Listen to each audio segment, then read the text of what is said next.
નવસારીના બિલીમોરાના સોમનાથ મહાદેવ મંદિરે ભરાયેલા મેળામાં શ્રાવણના અંતિમ સોમવારની પૂર્વરાત્રિએ 50 ફૂટ ઊંચી ટાવર રાઇડ અચાનક તૂટી પડતા રાઇડમાં સવાર અંદાજે 10માંથી 5 ગંભીર રીતે ઘવાયા હતા, જેમને નજીકની હોસ્પિટલમાં સારવાર અર્થે ખસેડવામાં આવ્યા હતા, જ્યાંથી રાઇડ ઓપરેટરની ગંભીર હોવાથી સુરતની ખાનગી હોસ્પિટલમાં રિફર કરવામાં આવ્યા છે। નવસારી જિલ્લાના બિલીમોરા શહેર સ્થિત સોમનાથ મહાદેવ મંદિર પરિસરમાં સમગ્ર શ્રાવણ મહિના દરમિયાન મેળો ભરાય છે અને મંદિર પરિસરની જગ્યામાં ચકડોળ સહિતની વિવિધ રાઇડ્સ પણ લગાવવામાં આવી હતી।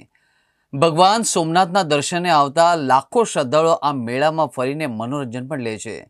ત્યારે ગત મોડી રાત્રે 11:45ની આસપાસ અંદાજે 50 ફૂટ ઊંચા ટાવર સમાન લોખંડના પિલર પર ઉપર નીચે થતી એડવેન્ચર રાઇડ્સ, જે ટાવર રાઇડ્સ તરીકે પણ ઓળખાય છે, જે ઉપર ગયા બાદ નીચે ઉતરતા જ રાઇડનો કેબલ તૂટી જતા સ્પીડમાં નીચે પટકાતા અફરાતફરી મચી હતી અને આ અકસ્માતમાં રાઇડ્સમાં અંદાજે 10થી વધુ લોકો મજા માણી રહ્યા હતા અને તેઓ ધડામ કરીને નીચે પટકાતા તમામને નાની મોટી ઈજા પહોંચી હતી, જેમાં 2 મહિલા, 2 બાળકો અને રાઇડ ઓપરેટર ગંભીર રીતે ઘવાયા હતા।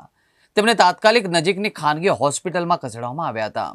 સોમનાથ મહાદેવ મંદિર પરિસરમાં મેળામાં ટાવર રાઇડ તૂટી પડતા મેળા અને તેમાં આવેલી રાઇડ્સની સુરક્ષા મુદ્દે અનેક સવાલો ઊભા થયા છે। સામાન્ય રીતે મેળાની મંજૂરી જિલ્લા કલેક્ટર કચેરીના મનોરંજન વિભાગમાંથી લેવાની હોય છે અને જેમાં પણ રાજ્ય સરકારની SOP પ્રમાણે નિયમોનું પાલન થાય છે કે કેમ જેવા સવાલો લોકમુખે પણ ચર્ચાઈ રહ્યા છે।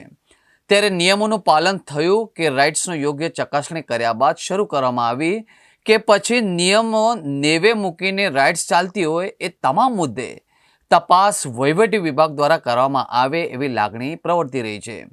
બિલીમોરા પોલીસે હાલ ઘાયલોના નિવેદન લઈ અકસ્માતનો ગુનો નોંધવાની તજવીજ હાથ ધરી હતી।